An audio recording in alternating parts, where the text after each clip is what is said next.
Buenos días, un saludo para mis amigos de Tequera. Soy Deni Gisela López Salamanca, del grado 11 de la institución educativa Quebrada de Cerros. El día de hoy les vengo a exponer el libro Expropiar el Cuerpo, de Nancy Prada Prada. Fue publicado en el año 2018. Este libro está compuesto por 6 historias y un prefacio. El prefacio nos dice que a veces es necesario abrir las heridas, aunque cuesten mucho, duelan mucho, para que sean sanadas realmente. Bueno, el día de hoy les vengo a contar la historia de Depredadores. Esta historia nos empieza contando sobre María Isabel. Nos dice que María Isabel desde los 13 años empezó a trabajar en una empacadora. En esa empacadora conoció a su primer esposo, que es Efraín. María Isabel decidió irse a vivir con Efraín. Junto a Efraín tuvo 4 hijos. El primer suceso que vivió de violencia María Isabel fue cuando estaba en su casa, estaba embarazada de su 4.º hijo, y varios tipos entraron a su casa y todo lo que encontraban lo botaban al suelo. Cogieron a Néstor y María Isabel empezó a gritar y empezó a abrazar a Néstor y decía que por favor no, que porque Néstor, los manes lo que hicieron fue agarrar a María Isabel y la amarraron y la botaron al suelo, junto a sus otros 3 hijos, los botaron al suelo. María Isabel empezó a gritar y a decir que no le hiciera nada a Néstor. Sacaron a Néstor de la casa, y cuando sacaron a Néstor de la casa, el último hombre que salió le dijo a María Isabel que a Néstor lo iban a matar por ser colaborador de la guerrilla. Esos momentos para Isabel fueron muy inquietantes, pues porque ella estaba en la casa junto a sus hijos y Néstor estaba afuera. Cuando ya María Isabel logró poder soltarse porque la tenían amarrada, salió y a Néstor lo habían matado. Ella enterró a Néstor y decidió ella vivía en Turbo, decidió salir de Turbo porque tenía miedo que la mataran a ella y a sus hijos. Una prima la ayudó a salir de Turbo y se fue a vivir a Medellín. En Medellín duró unos meses, pero ella decidió regresar a Turbo.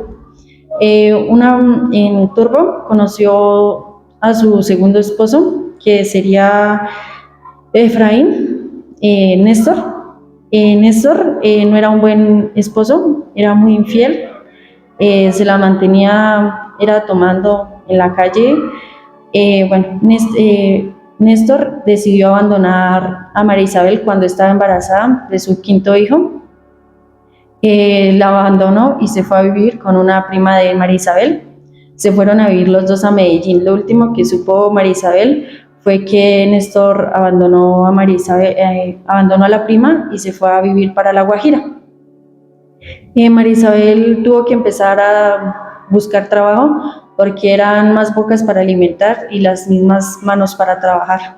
Entonces empezó a trabajar vendiendo fritos.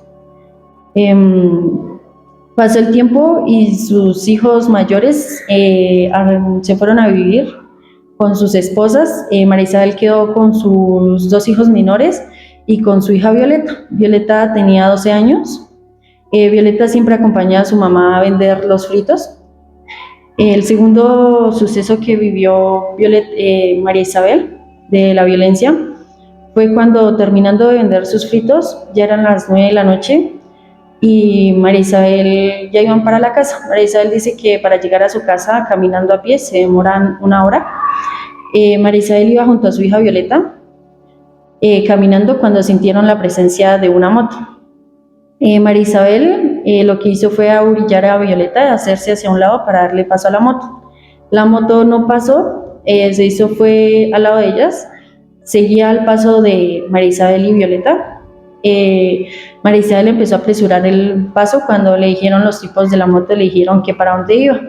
María Isabel dijo que ellas iban para la casa.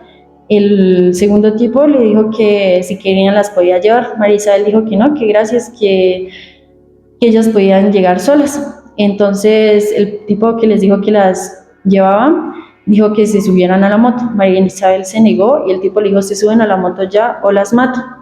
Y les mostró el arma. María Isabel no tuvo más opción que subirse a la moto junto a su hija Isabel. El camino cada vez se hacía más largo y Isabel le preguntó a uno de los tipos que ese no era el camino pues, para la casa de ella. Entonces, que para dónde iban. Uno de los tipos le dijo: cállese, no pregunte nada. Seguían avanzando y María Isabel agarraba muy fuerte a su hija, la abrazaba porque tenía miedo de lo que pudiera pasar. Llegaron al final de una troja. En esa troja había una casa abandonada y al lado había una empacadora, también estaba abandonada. Se bajaron los tipos de la moto y a empujones bajaron a María Isabel y a Violeta de la moto. En esa salió de la casa abandonada un hombre grande, fornido, que le decían el patrón.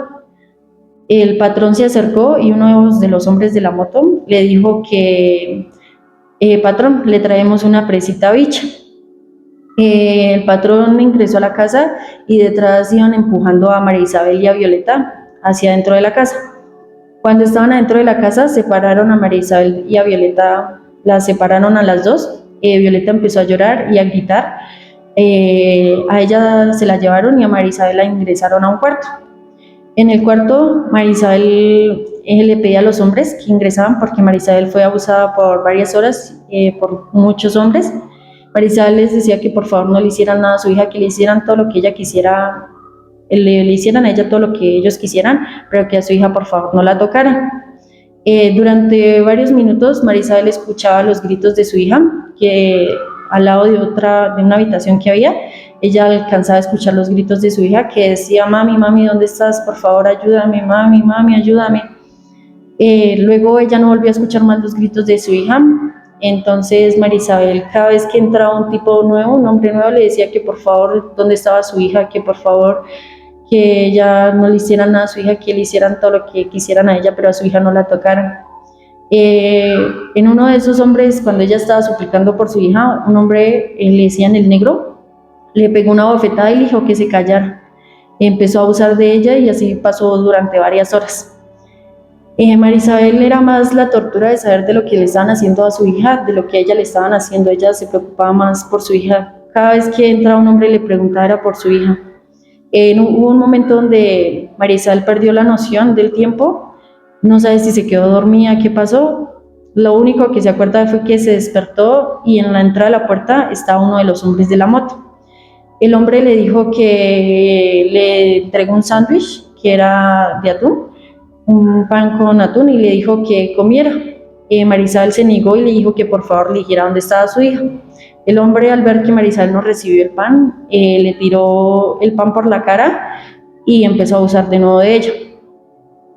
María Isabel así estuvo durante más horas, estuvieron abusando de ella. María Isabel escuchó el ruido de un carro y a ella la sacaron de la habitación. Cuando estaba saliendo de la casa, María Isabel se dio cuenta que era una camioneta y ella empezó a preguntar que dónde estaba su hija. Se dio cuenta que su hija estaba acostada en el platón de la camioneta y estaba llena de sangre. A María Isabel la subieron junto a su hija. Violeta estaba muy mal, estaba llena de sangre, casi no tenía alientos. Con sus pocos alientos, lo que le dijo a su mamá fue: mami, abrázame, no me dejes sola. María Isabel abrazó a su hija y empezó a llorar porque se empezó a preguntar por qué les pasaba eso a ellas, por qué ellas. Le preguntaba mucho a Dios que si era un castigo que le hubiera pasado eso a ellas. Cuando la camioneta iba a arrancar, salió el patrón y les dijo: agradezcan que no las matamos. La camioneta avanzó y las dejaron en una carretera. Violeta estaba muy mal y no podía caminar. María Isabel le decía que por favor sacara fuerzas que para pedir auxilio y que pasara un carro. Violeta estaba muy mal, lo que hizo María Isabel fue acercarse como a una casa que estaba en ruinas, abandonada también, y pasaron ahí la noche. María Isabel dijo que esperara que fuera ya totalmente de día para salir de nuevo a la carretera a pedir auxilio. Cuando ya el sol estaba muy ardiente y les tocaba las caras, Marisal se despertó y le dijo a su hija Violeta, por favor, hija, levántate, vamos a pedir auxilio, que nos ayuden porque Violeta seguía sangrando. Violeta sangraba muchísimo. Cuando salieron a la carretera pasaba una moto y María Isabel dijo, por favor, ayúdenos, ella decía que su hija, que cómo estaba su hija. El señor al ver cómo estaba Violeta, las ayudó y las llevó hasta la casa. Cuando llegaron a la casa, María Isabel bañó a su hija, le hizo un té de hierbas y la acostó. Sus hijos, sus dos hijos que las esperaban en la casa, empezaron a preguntar que qué les había pasado, que por qué llegaban a estas horas, por qué llegaban así. María Isabel lo que hizo fue ignorarlos y lo único que les dijo fue no molesten a su hermana está enferma. María Isabel evadía siempre las preguntas de sus hijos porque sabía que ellos podían buscar a esos matones y iban a terminar era muertos ellos. Cada vez que sus hijos preguntaban qué era lo que había sucedido aquel día, María Isabel ignoraba siempre esa pregunta. Violeta dejó de ir a estudiar, se encerró en su cuarto, no le gustaba salir y lloraba muchísimo y cada vez le preguntaba a su mamá por qué le pasó eso a ellas, por qué les pasaba eso a ellas. María Isabel pasó un tiempo y María Isabel decidió irse a vivir con su suegra, donde su suegra no tenían que pagar un arriendo, solamente tenían que estar pendiente de pagar los recibos de la luz y del agua. Allá María Isabel le gustaba todas las mañanas poner la radio, porque en la radio en las mañanas invitaban mujeres a que hablaran sobre lo que les había pasado, porque habían sido víctimas de violencia sexual. María Isabel siempre escuchaba esas historias y ella soñó con un día estar allá y contar su historia de lo que le había pasado lo que le había pasado a ella y a su hija. María Isabel hizo la propuesta a Violeta de que fueran a la radio y hablaran sobre lo que les había pasado a ellas, pero Violeta se negó, dijo que tal esos matones las encontraran y pues las mataran. María Isabel le siguió insistiendo durante un tiempo a Violeta, pero Violeta siempre se negaba. Violeta tenía muchísimas pesadillas, despertaba gritando y llorando, pero María Isabel siempre estaba ahí para ella, la abrazaba y la consentía para que ella no se sintiera así. La pregunta que siempre le hacía a Violeta era ¿por qué mami? ¿Por qué nosotras? Los días más difíciles para Violeta era cuando le llegaba su menstruación. Violeta se encerraba en su cuarto y empezaba a llorar muchísimo. No quería que nadie se le acercara. Lloraba muchísimo al ver la sangre y decía que a ella todavía no le tenía que llegar, que si había sido por la violación que le había llegado la menstruación. Ella siempre se preguntaba, era la pregunta que siempre se hacía por qué ella y por qué le pasaba tanto a ella. Y la tortura era ver la sangre de su menstruación. Entonces ella empezaba a llorar muchísimo.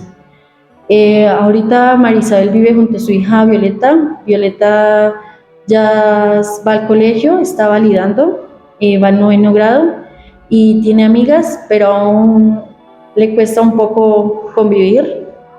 Yo escribí este mensaje, dice que si le damos la oportunidad a la paz, menos niñas y mujeres tendrían que experimentar la deshumanización.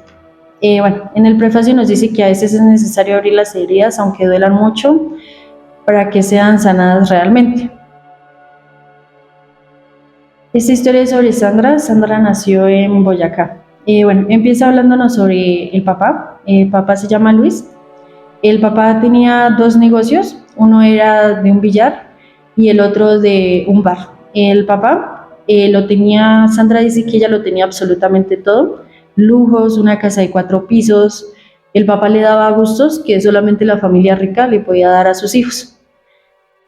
Sandra recuerda sus primeros 4 años como lo mejor, porque su papá le daba absolutamente gustos en todo. Bueno, cuando Sandra tenía los 4 años, la familia decidió mudarse a Villanueva. En Villanueva ya no tenían lo mismo, las mismas comodidades que tenía en Boyacá.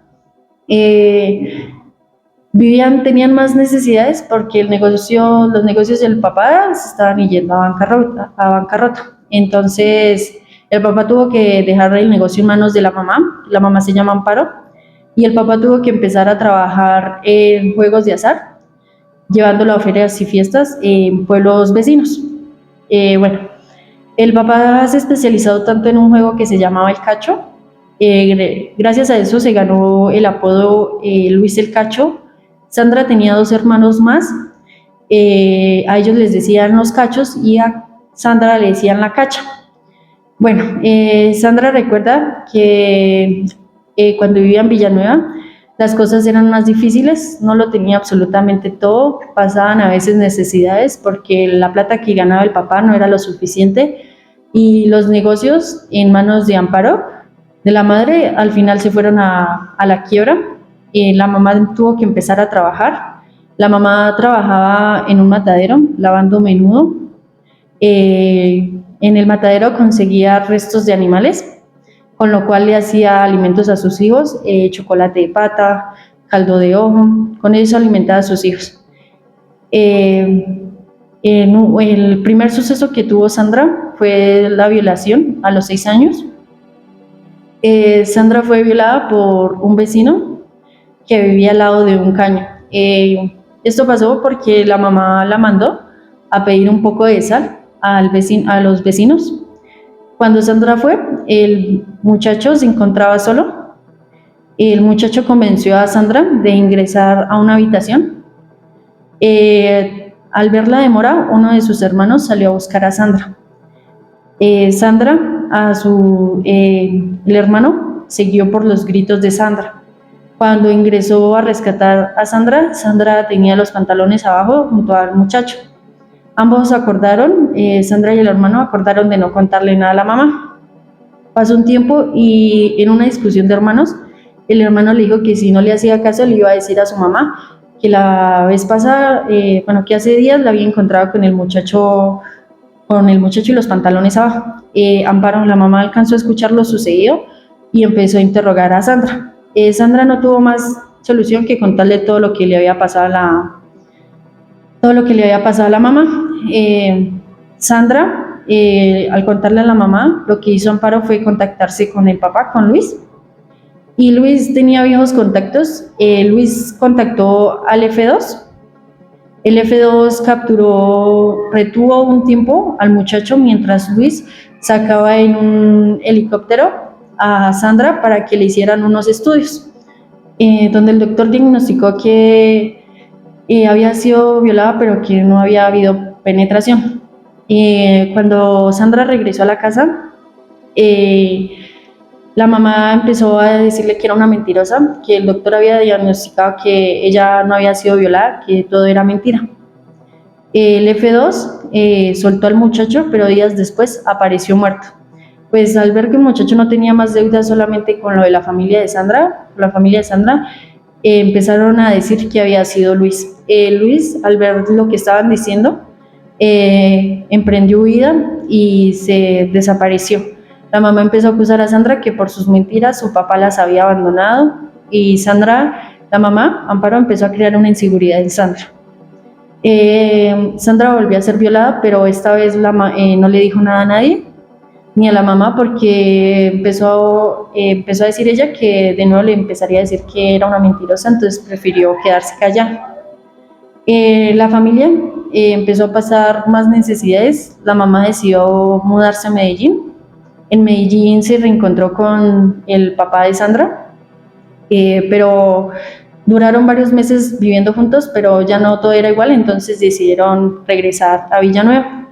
En Villanueva, la mamá, al ver que la plata no alcanzaba, que tenían más necesidades, empezó a trabajar en la prostitución. Amparo empezó a dejar en el olvido a sus hijos, se preocupaba más por estar consumiendo, ella consumía bazuco, y por estar al lado de los hombres.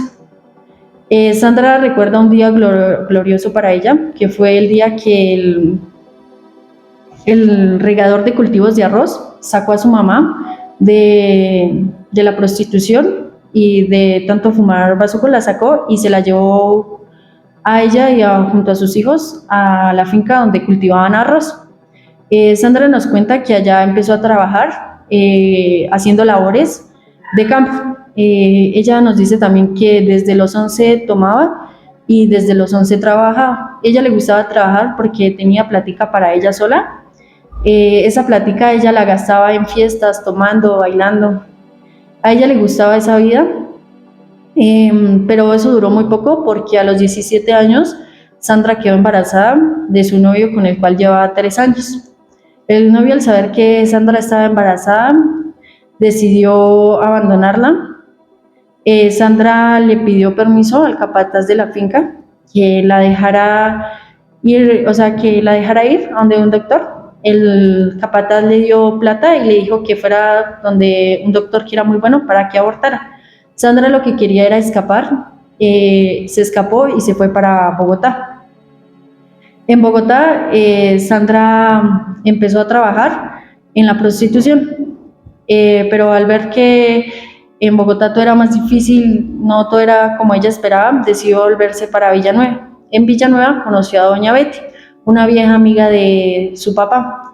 Doña Betty tenía 2 negocios. Uno era la Casa de las Muñecas, que era una casa de prostitución, y el otro era la venta de animales exóticos ilegalmente. Sandra aceptó la segunda opción, la venta de animales.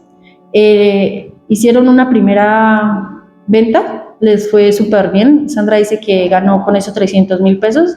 Con esa compró más animales, pero en la segunda venta se cayó en Yopal. Sandra no sabía qué hacer, entonces aceptó la primera opción de doña Betty, que era en la prostitución. Sandra dejó a sus 2 hijos porque Sandra, cuando estuvo en Bogotá, quedó embarazada de un señor. Sandra dejó a sus 2 hijos con su madre. Sandra decidió irse para Paz de Ariporo y a sus 20 años llegó a la Casa de las Muñecas, donde doña Betty tenía su negocio de prostitución. Sandra se enteró que allá mandaban los macetos. Los macetos eran los que mandaban ahí y tenían que hacer todo lo que ellos dijeran. Si no obedecían, las consecuencias era la muerte. Sandra vivía muy asustada por eso. Un día, eran las 9 de la mañana, cuando Sandra escuchó los gritos de los macetos. Empezaron a gritar y a decir que dónde están las muñecas, que dónde están las babies, que para que los atendieran. El chimbichimbi, le decían chimbichimbi al mesero del negocio. Chimbichimbi fue tocando todas las puertas, diciéndole a las muchachas que por favor salieran, que se arreglaran y se alistaran para salir a atender. Tanto sería el miedo que sintió Sandra, que en ese instante le llegó el periodo, le llegó su menstruación. Sandra decidió no salir y se puso una sudadera que advirtiera que ella no podía trabajar ese día. Chimbichimbi volvió a salir a todas las habitaciones, asegurarse que no hubiera nadie, ninguna mujer, que todas estuvieran afuera. Cuando encontró a Sandra dentro de la habitación, le dijo a Sandra que saliera. Sandra se negó y le dijo que no podía, que pues que ella estaba en sus días, que no podía. Chimbichimbi la jaló del brazo y le dijo que tenía que salir, que si no sabía quiénes eran ellos, que tenía que salir, que si no quería terminar muerta. Sandra se negó tanto que Chimbichimbi la sacó a la fuerza y la sentó al lado de ellos, al lado de uno de ellos. Sandra, como pudo, se escabulló de nuevo y regresó a su habitación. Minutos después, uno de los macetos ingresó a la habitación de Sandra. Le dijo que por qué no salía, que si no sabía quiénes eran ellos. Se entabló una conversación mientras Sandra le decía que no podía trabajar, que así ella no podía trabajar. Entonces se entabló la conversación cuando empezó a gritar uno de los macetos, el más duro de ahí, empezó a gritar y decía que ella que se creía. Sandra, del susto, ella como que empezó como a ponerse muy nerviosa Y entonces el muchacho era un moreno alto, le decía que por favor saliera, que no quería ver a su jefe bravo. En esas entró el boyaco, le decían alias el boyaco, y otro señor. Entraron, estaban muy ebrios y interrumpieron en el cuarto de Sandra. El boyaco le ordenó al negro, al muchacho alto, grande, le ordenó que por favor se quitara toda la ropa. Mientras el boyaco se abalanzó sobre Sandra y con un cuchillo empezó a rasgarle la ropa. En uno de esos momentos, cuando le estaba rasgando la ropa, alcanzó a hacerle una cortada en una pierna. Sandra empezó a sangrar, pero el boyaco seguía encima de ella. Sandra, el boyaco, empezó a abusar de ella. Los tres hombres empezaron a abusar de ella.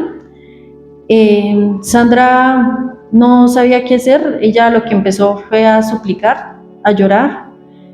Y en ese momento vio una botella de vidrio, de cerveza, en el piso. Lo que a ella se le vino a la mente fue lanzarle esa botella al boyaco.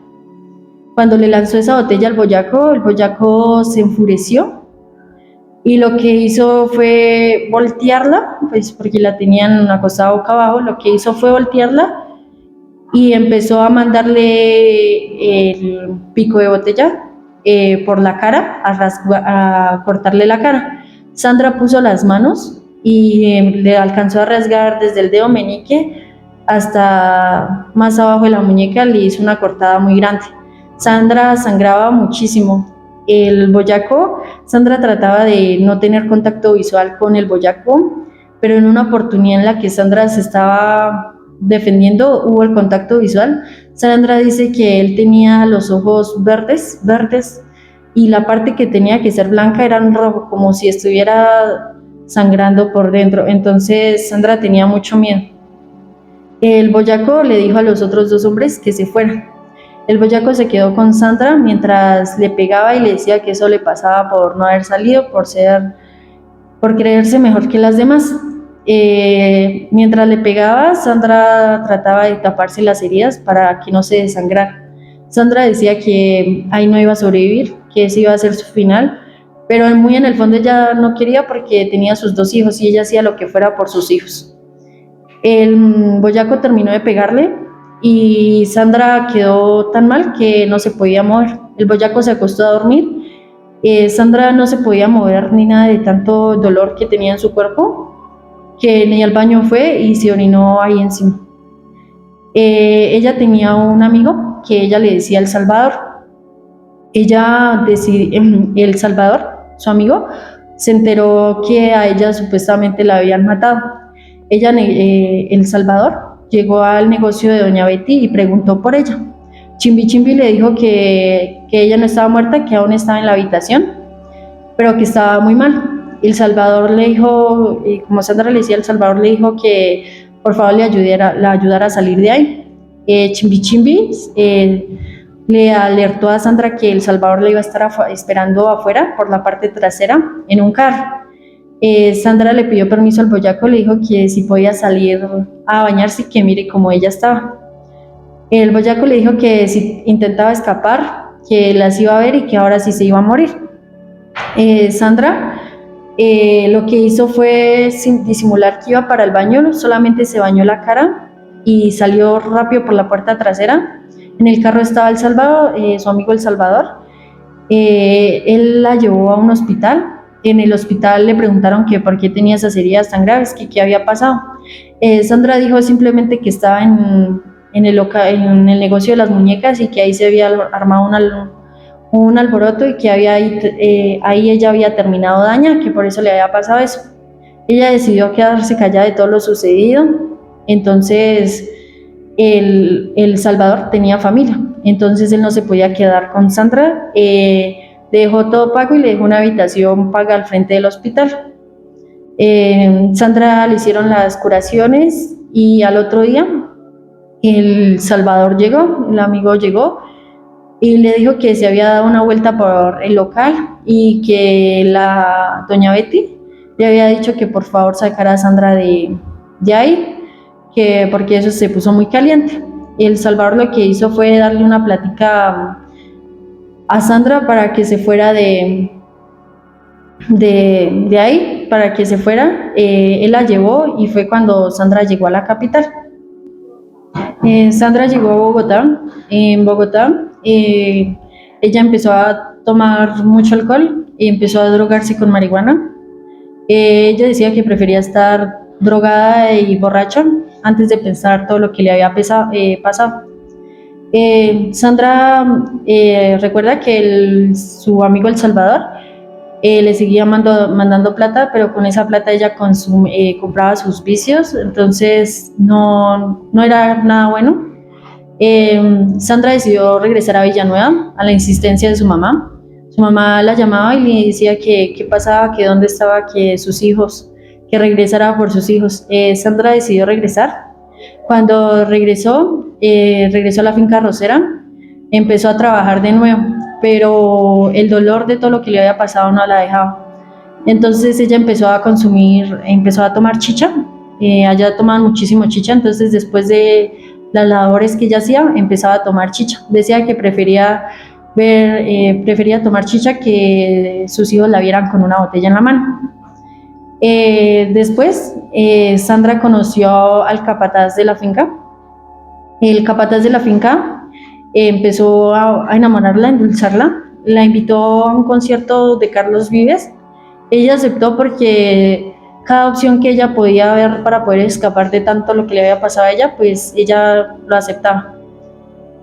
Sandra aceptó ir al concierto de Carlos Vives. Cuando terminó el concierto, el señor le dijo que no alcanzaban a regresar. Sandra dijo que ahora le tocaba pagarle a ese señor, que entonces el señor le dijo que se quedaran en un motel, pero entonces Sandra le dijo al señor que primero pasaran por una botella de ron para ella emborracharse y así lo que pasara, pues ella casi no lo acordara. Entonces, cuando llegaron al motel, Sandra empezó a tomarse la botella de ron. Lo que hizo el señor fue acostarse y no la tocó, no tocó a Sandra. Sandra se preguntaba que por qué había hecho eso, que él había invitado a un concierto, que todo había sido súper chévere, pero pues que por qué no le había hecho ella que tenía que pagar. Ella se asombró al ver ese gesto de un hombre porque ella conocía la versión de un hombre distinta. Sandra siguió saliendo con él. También salía con su Salvador, pero Sandra se enamoró del capataz y le contó al Salvador. Su Salvador le dijo que fueran muy felices y se desapareció totalmente de la vida de Sandra. Sandra decidió irse a vivir con su nuevo esposo, se casaron por lo civil. El esposo le propuso que se fueran a vivir a Bogotá.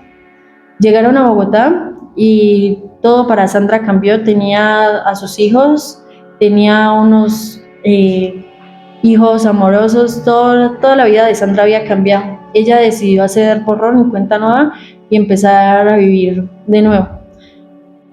Sandra empezó a escuchar que habían mujeres que estaban contando historias de lo que les había pasado a ella, de la violencia, y ella decidió contar su historia, pero primero quería contarle a su esposo para tener un apoyo de él. Sandra no encontraba el momento, pero entonces ella sentía que era necesario contarle a su esposo para ella poder ir a hablar. Cuando le contó a su esposo, el esposo empezó a rechazarla.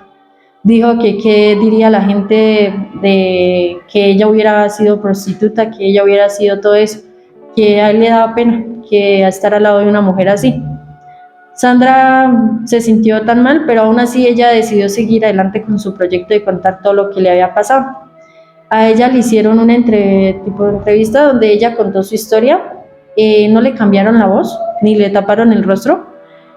Sandra le contó a su esposo que ya había salido el video y el esposo lo que hizo fue decirle que iba a decir la gente, que qué pena la gente que los conocía, que ahora Sandra dice que los halagos que él le hacía a ella ya no eran halagos sino rechazos por todo lo que había pasado Sandra. Ahora ambos ya no estaban en la habitación, sino Sandra tenía que dormir en otra habitación y el esposo dormía con los niños, porque el esposo no quería ni tocar a Sandra. Era demasiado rechazo el que recibía Sandra. Sandra también decidió contarle a sus hijos para sentir apoyo de ellos, pero sus hijos tampoco la apoyaron. De hecho, también fue un rechazo para ella muy grande que sus hijos, al saber su historia, empezaran a despreciarla. Eh, Ahora Sandra vive con una de sus hijas mayores, la única hija que la aceptó y aceptó como era su mamá y ahorita la apoya en todo. Sus otros hijos aún asimilan lo que a ella le pasó, pero aún así están con ella. Tengo un mensaje que escribí, que es: el cuerpo de una mujer en una guerra termina siendo el territorio de un combate. Las mujeres debemos tener el valor de ser solidarias con otras mujeres y exigirle a este país indolente y machista que estos horrores y atrocidades no se repitan. Denis, ¿por qué, si este libro está prohibido, usted toma la decisión de leerlo? Porque así hacemos conciencia y nos sensibilizamos para que mujeres y niñas no vivan estos horrores que muchas viven, y por la paz. Hacemos eso pues para hacer memoria y sensibilizarnos, porque con la paz hay derechos humanos y con los derechos humanos las mujeres tenemos más valor y así no se repiten estos horrores que viven.